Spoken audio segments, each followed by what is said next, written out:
Hey man, Hebron Baby Loud coming back at you with another edition of this Boomer's Logic, man. Got a toothache situation, so I find myself at home today. So I said, hey, look, let me peruse the YouTubes and see what I can find.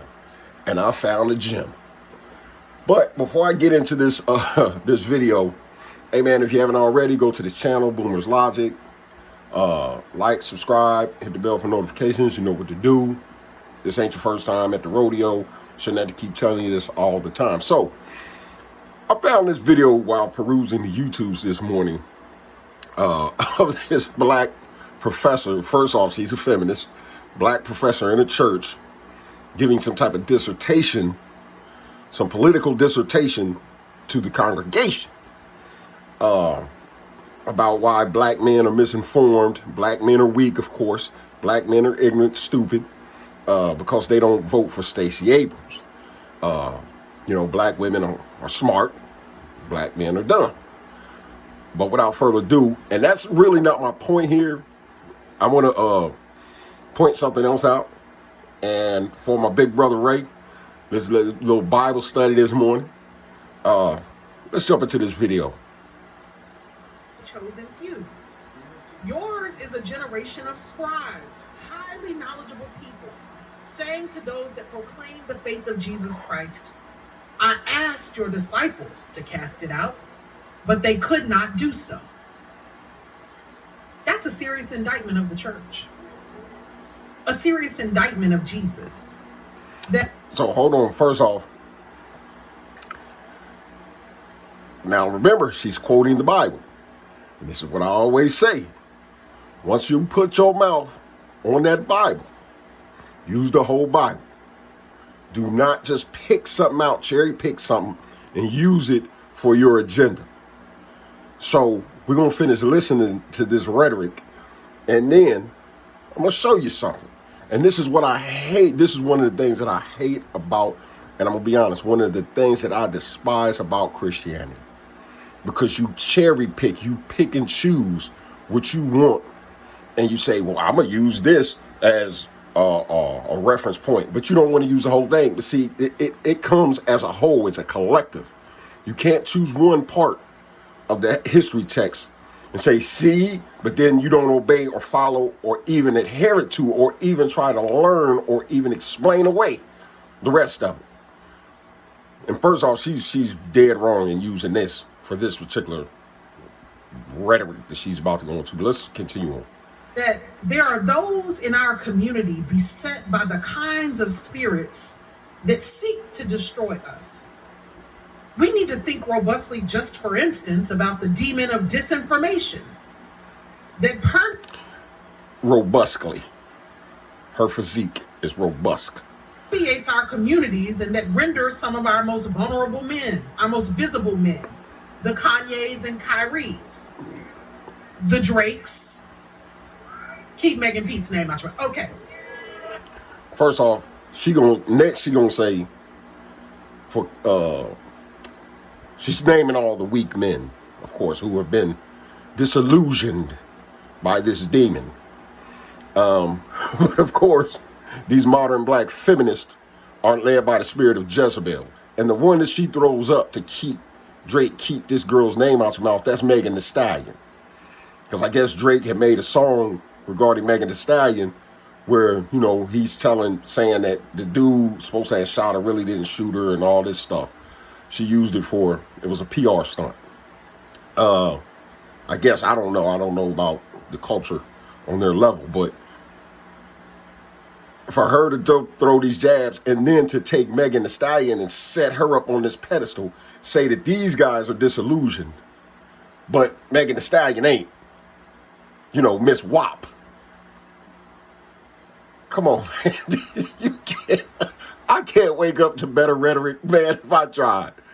This is what you get when you let women, especially black women, in the front. This is what you get. You get nonstop fodder, nonstop content like this. Let's continue. The old people won't get it, but the young people do. The Drakes and Tory Laneses of the world, foaming at the mouth, rapidly spouting anti-Semitic, anti-black, anti-feminist, anti-factual statements. We need to talk about the demon of disinformation that has black male voters in Georgia willing to support Raphael Warnock, but not Stacey Abrams.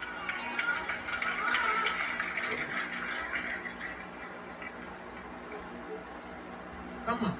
Disinformation. We need to think about the spirits that inhabit us that make us unwilling to speak. So let's stop right there. You'll point across the aisle and say that these men are filled with these spirits. I can't believe what I'm hearing right now, man. I just, because if anybody with a Bible should understand about the Jezebel spirit.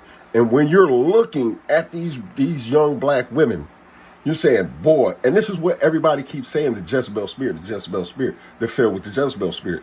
Yes.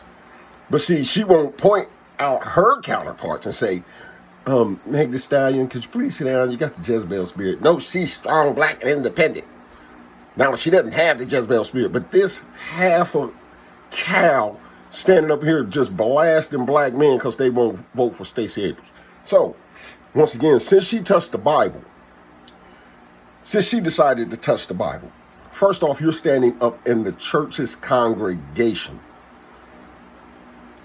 So now, since you want to utilize the Bible, I'll utilize the Bible for all you black women.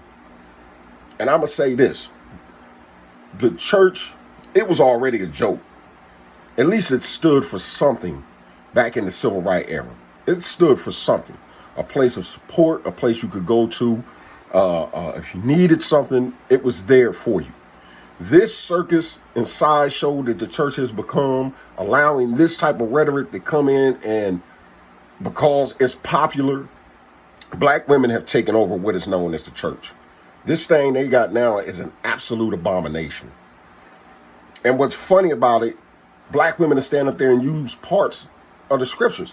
But in this book, in 1 Corinthians chapter 14, and I'll let you all go there after this video, 1 Corinthians chapter 14, 34 and 35, it says, let your women keep silent in the churches. Let your women keep silent in the churches, for it is not permitted unto them to speak, but they are commanded to be under the obedience, as they also say, unto the law. And if they will learn anything, let them ask their husbands at home, for it is a shame for a woman to speak in the church. But I'm going to take you back to 33 and explain to you why he said this. 33.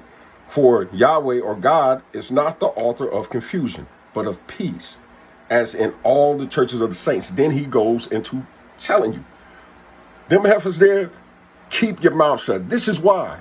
Because you will get up there and you will say whatever you want. And it makes no sense. If you are to learn anything, you learn under the subjection of a man. And this is what the church is supposed to be based upon. This is what this book is rooted on.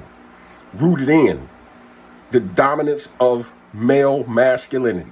So if you want to get upset and irritated and scream feminism, you might as well throw this book away.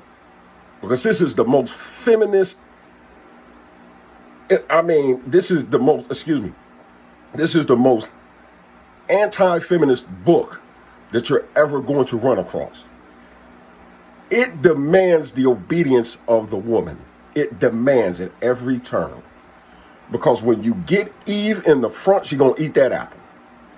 Every time. And this is what you got. This is why I cannot stand the black church. And people say, oh, why can't you stand the church? This right here. Because you turn a blind eye to everything, and then you'll stand up in the pulpit, you'll thump your hand on the podium, and then you'll drive up in your Lexus, your Bentleys, because you let everything go instead of following the structure and order of the book.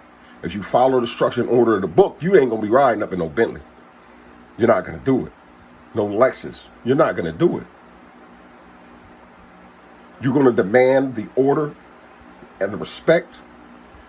This is disgusting, man. First thing in the morning, I get up and I see this as I'm perusing the YouTubes, man. And y'all always want to take this history book, flex it and bend it for your purpose. Big fat half of sit your man, I'm gone.